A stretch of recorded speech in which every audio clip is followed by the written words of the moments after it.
Welcome and good afternoon. I'm Jim Pursley, president here at Hinge Health. We're here today bringing you Pain Points, our ongoing series where I'm joined by leaders, experts, and practitioners from industry and academia to explore topics at the intersection of healthcare, technology, and innovation. Today, I'm joined by Regina Ihrke, Senior Director of Health, Equity, and Wellbeing for North America at Willis Towers Watson. We're going to discuss some trends we've seen this year in healthcare and what to expect in the coming year. Regina, thank you for joining us today. And I know you've been with WTW for quite some time now, but I'd love to start by letting the audience get to know you a little better. Can you start maybe by just sharing some of your background, the type of work that you're doing at WTW? So yes, Jim, I'm proud to say I actually passed my 25th work anniversary with WTW this year. And I'm cashing in my anniversary gift before the end of the year here. The gold watch? I don't know. We'll have to see. I think it's going to be one of those robotic vacuums. We'll have to see. So, and I have I would say, a broad spectrum of experience in overall benefits. I'm a retirement actuary by background. I've been in the healthcare space about 12 to 15 years now. And in the last several years, I've really focused in what employers have been doing in their overall strategy for well-being. And I have this amazing role right now where I am leading our kind of like the traditional health management practice as we integrate what happens clinically with what employers are doing on well-being and also what they do from a DE&I perspective. So as we see employers integrating all these pieces together, we're moving forward with them. So we're not doing all of these pieces separate, going forward. Yeah, no, really interesting. Earlier in the week, as we were preparing for today, we got a chance to catch up a little bit and discuss some of the really interesting research you and your team have recently conducted. And, this is that time of year where I think it's helpful and healthy to look back and reflect on the year. And I'm interested to hear, as I'm sure my audience is as well, what were some of the biggest trends that came out of that research that you saw in 2022? And maybe equally important, what do you think we all should learn from what we saw in 2022? So I think, if I think about the highlight of 2022, it was really every employer trying to really be challenged by multiples of things, right? Inflation, the talent gap that everyone had, the great reflection, resignation, and then from the benefits, director, VP of benefits, total rewards, VP at every organization, really around how do we really modernize our portfolio to assess and address all of the needs of all of our different worker cohorts, right? So how do we modernize that, but also continue to, maintain financial sustainability? But how do we also make sure employees know all the amazing benefits, programs, perks that we have? That's hard to do, but it kind of pushed us to advertise and make benefits really hot again as this talent war continued throughout the year. Yeah, you think about that, with COVID and distributed workforces, my guess is that diversity in a workforce actually increased. The geographic diversity, socioeconomic diversity, gender diversity, really across probably a host of diversity metrics. The workforce is more diverse. And so how do you both deploy benefits that meet those diverse needs, and then also how do you bring those to the forefront for people when they need them and give them access to those? So it's no shortage of work for you guys to do. And I suspect that 2023 will be even a busier year, given what could be coming. And I guess that's a good kind of segue. As we think about looking forward, I would love to hear your thoughts about what you and your team are anticipating for 2023. You mentioned there's some real interesting categories that are either emerging or maybe elevated in importance, and including bridging the care divide, and maybe increased focus on ROI, the impact of macroeconomic climate. Are we entering a recessionary period? I think that's a big question on a lot of leaders' mind. And then this topic of serving a diverse workforce and for example, the future of women's health. So a lot to unpack there, but I'd love to just kind of dive in and get your sense or get your thoughts around some of those topics. Maybe we start with bridging the care divide and whether that's for mental health, rural populations, equitable access to healthcare. What are you seeing, and where do you see this trend evolving as we move into the new year? I mean, I would say there's this piece of trying to buy and kind of have the right care as smart as can be for where my employees are located. I think we are really, really focused right now on where do people live? What does that mean from quality of care, access of care, even things like, can you get really good broadband? So like I could offer virtual care, but in some areas of the country, we don't even have great broadband to give them and push through virtual care that happens. But we're also starting to see, as more employers commit to ESG commitments out there for the 2030s that are coming, is what is that overlay of what we see from social determinants of health and also the impacts of climate that are coming, right? We're actually been starting to work with some employers on how hot will it be where your employees live in 5, 10, 20 years? And what does that mean for working? And then what does it mean for healthcare, and what could manifest itself that we need to start preparing for now? Yeah. And so there's this not warm enough is the answer if you live in Minneapolis like you do. Well, right. The Minnesotans would like it to be colder right now because their ponds are not getting as frozen right now as they used to be. Right. So we see this kind of balance in this piece, Jim, of like, I think we're starting to see, and we're getting asked, all right, I've always got to manage costs. That's my job as being financially sustainable, of managing the healthcare plan cost. And I have not changed my plan design in 5 years at this point, right? I've made improvements. We haven't really seen a lot of takeaways. And I think we're going to see some employers and industries really feel pressure of, if I save money here, I save X number of jobs.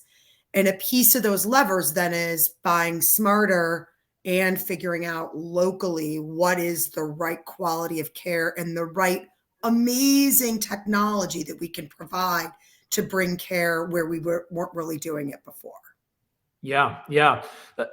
New care models, many of which will be enabled by probably technology, but you're also seeing some interesting things emerge with hybrid care, with Amazon's acquisition of One Medical. You look at organizations like CVS, Aetna, who have over the last couple of years invested heavily in digital tools, whether it be telehealth, tools to help manage chronic conditions like diabetes.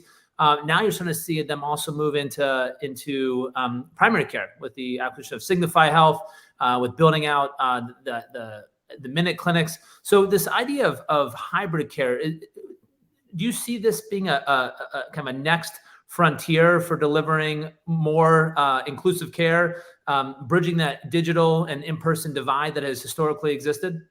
Correct. I think there's this piece of like, we know virtual care can bring access to where we haven't had access before, especially we've seen it in the mental health side, right? That's the biggest kind of success we've seen in that, as you see emerging new kind of solutions in that space happen.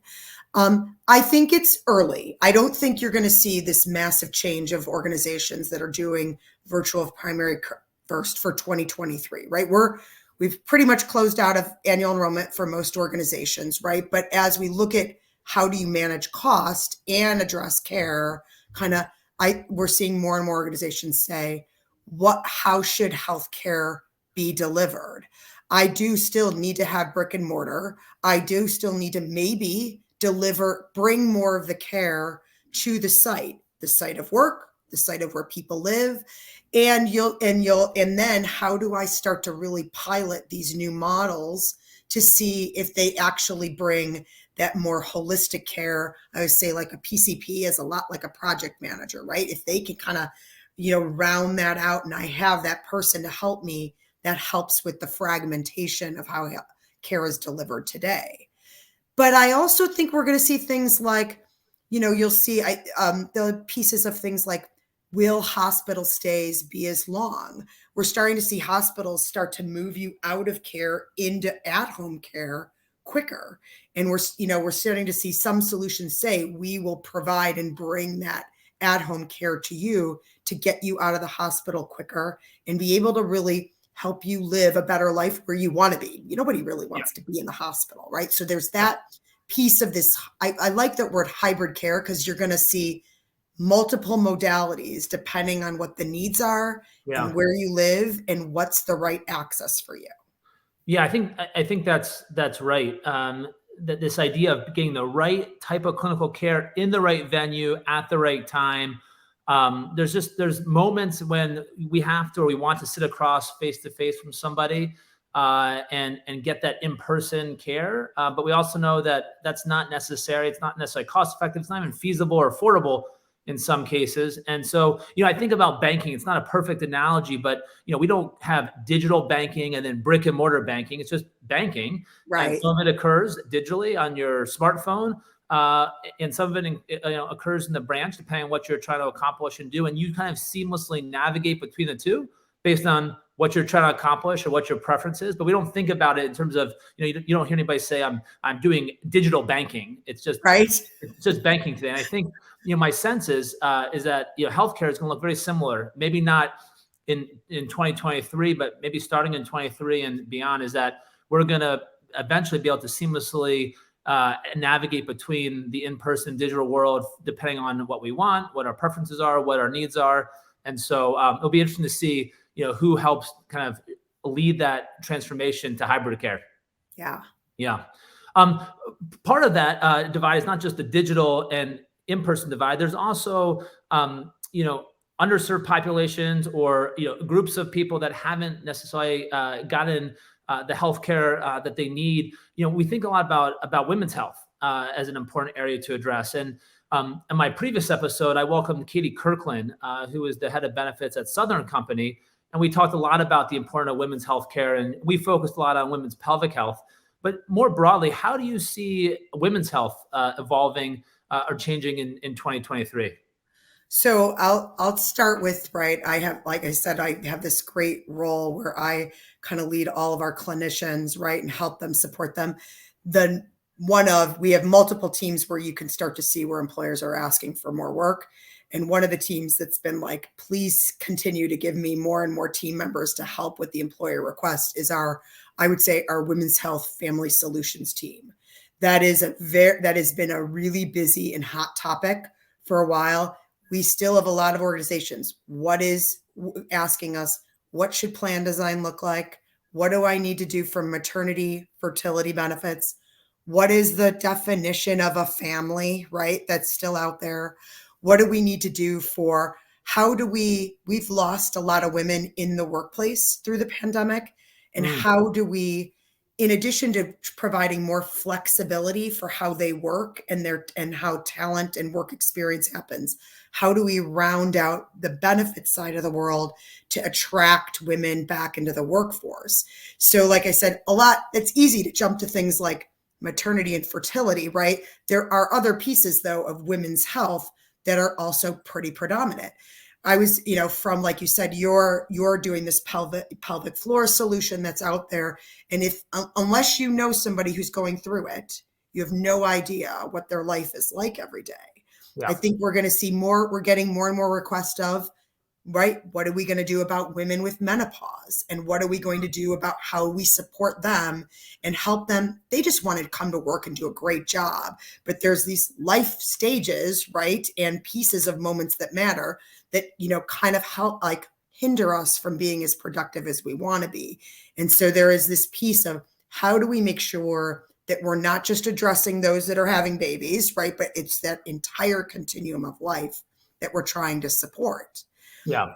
Yeah. If at least half of your workforce is women, Right. this is a really important part about attracting, developing and retaining top talent. And I just had the pleasure of watching Tammy's son at Carrot on a national network broadcast. And that was one of the comments she was making was, candidates are even asking prospective employers about certain of these benefits, whether it's family planning, fertility, like you said, menopausal health. They're starting to have these conversations even in the interview process to say, how are you going to support me to help me be my best self? And I think it's really, it's both an exciting opportunity, but also probably a challenge for a lot of employers to keep up and remain competitive in this environment. Yeah, definitely. And I also think that somewhat interestingly enough, I think the Dobbs decision added to women kind of asking for these decisions or what is the offerings in these places that are not just about, about Dobbs, but about overall women's benefits in a way that we haven't heard before this past year. Yeah. I think that's probably right. I want to encourage our audience, by the way, as always, please feel free to ask questions. We don't always have the opportunity to get to all of them. Feel free to put them in the chat. We'll do our very best to get to as many of them as possible. But please feel free as the audience to ask questions. We're talking about these benefits. In this case, we're talking about women's health. How does an employer think about the ROI on those benefits? And how do, as a solutions provider, how do you think about, how do we track the ROI on that? How do we communicate that both at the individual level and at the corporate level? So employers or plan sponsors continue to invest in them. How do they think about ROI? How do you think they should think about ROI? And then how do solutions providers, how do we do a better job of tracking it and communicating it such that we create, kind of a virtuous circular environment?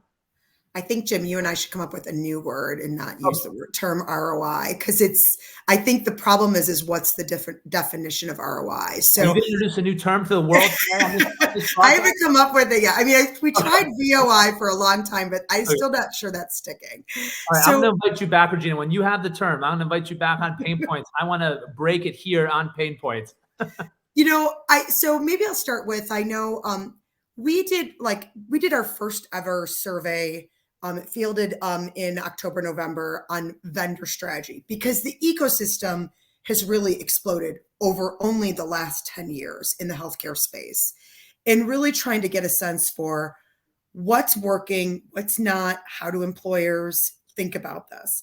One of the questions in there was about, do you need ROI, right? And 60% of employers need an ROI to build a business case to put something in, right? I do think we're at a pivotal point where we're getting more and more requests of, I put something in 5 years ago. I still don't know if it works. I think I think we're at that point with a lot of the solutions that are out there today. But I start to take this step back, like I said, of what does ROI? Is it really an actuarial calculation of did the people that use this really save on healthcare cost, where you've got a continuum of healthcare that you can't actually ever capture in even 12 to 24 months? So there's that piece, and that some organizations want to go really deep there. But I think there's these pieces of ROI that I would get to is what you bought and how you thought it was supposed to work actually working, right? Is the connection of the clinical teams and getting people to care really working?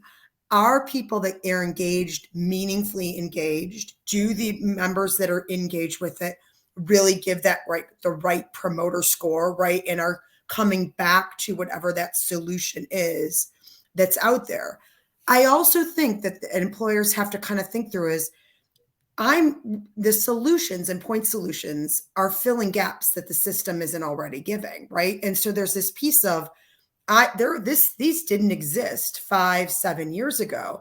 We're providing these solutions because they're all new. And is it the right thing to be doing to kind of connect where we had gaps before in the system? That's hard to say there's an ROI, right? That's more of, this is the business case for doing all of these things.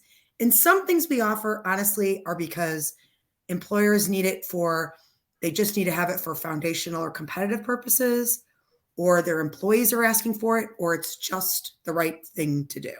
So I feel like there's this mix of what ROI needs to be and kind of this bigger holistic question every employer needs to ask on different solutions that they may have and what they would really define as ROI. It's not just I'm reducing healthcare costs, and it's not just do I have the right engagement in a plan going forward. Yeah, it's interesting. I think it's more than fair to be asked that question, but it is interesting that healthcare solutions providers, technology companies tend to get asked that more than traditional healthcare. Yes. not on dermatology, but what's the ROI on my annual skin exam? I don't think my dermatologist has probably ever been challenged before on what the ROI is on the exam, but in fact, that's real dollars being spent and attributed. So it is interesting where we kind of pick and choose to ask that question, but I do think it's a very fair question, and all of us who are delivering and developing these solutions, I think it is incumbent on us to be able to quantify that, and to your point, from the qualitative perspective as well. Related to ROI, Regina, there's a big debate going on right now at a macro level between the bulls and the bears, and there's a lot more bears today. We think that we're entering a recessionary environment. I think really the question is more of how deep and how severe will it be, not so much if we're going to enter it, but if that's in fact the case, do you think that will impact decision making around how employers invest in different areas of healthcare, and what do you think some of those kind of make or breaks will be if in fact we do start experiencing some more economic headwinds? Yeah, Jim, I mean, it's a tough question, right? Every employer has to figure out what levers they're going to pull. I think, we've tracked forever, healthcare cost trend rates that we see for employers before and after plan changes. We've literally, 5+ years ago, we'd see that cost shift happen every year. It'd be like a 2 to 3% cost shift since healthcare reform was passed in 2010. In the last 4 or 5 years, that difference has been less than 1%. So and you see it, we haven't seen I get a lot of this, we're not going to cost shift anymore. Now we're in this other moment of, we need to manage costs. I want to save jobs, right? That's a key piece of this. But I'm more in tune now with what is affordability for my most lowest wage workers. And I can't keep putting pressure on them when they just need to put food on the table. So we start to see, I would say a lot more analysis, deeper dive into populations of how does these changes really impact people at different levels. And will we see more of this divide based on income of what changes will happen because of us? I think the jury's a little out, but if I ask employers what they're looking at, they're definitely looking at, do I need to make different changes for my higher pays than my lower pays that are out there? I haven't seen, and as I mentioned in this survey, one of the questions is, are you going to eliminate solutions that you've put in? Honestly, it's not even like, we're not even going to show the bar chart, because less than 1% said that they will be eliminating solutions that they've put in to save costs, right? So I think it goes back to that beginning comment I said about buying as smart as I can, being much more aware of what are all these different worker cohorts do and what their needs are, and making sure we can build the right portfolio that's affordable to them and sustainable for the employer. Yeah. That makes sense. It sounds like they're going to be maybe a little bit more thoughtful, a little bit more discerning going forward. But as far as scaling back on what they're delivering, it doesn't seem to be something that they're interested in doing. And to your point, how do you address affordability, availability, and accessibility in a diverse workforce? And again, that, geographic diversity, socioeconomic diversity, and how do you do that? So a lot for us to think about as solutions providers. We're getting to the end of our time together, Gene. It always goes really fast. So as we think about kind of some parting thoughts, I'd love to hear predictions for the year, things that, if you want to put a stake in the ground, and we'll look back at the end of the year and see how interesting the predictions were. Any winners, any losers, anything, any predictions you want to make here as we wrap up? Maybe I'll start. I think you used this term earlier, Jim.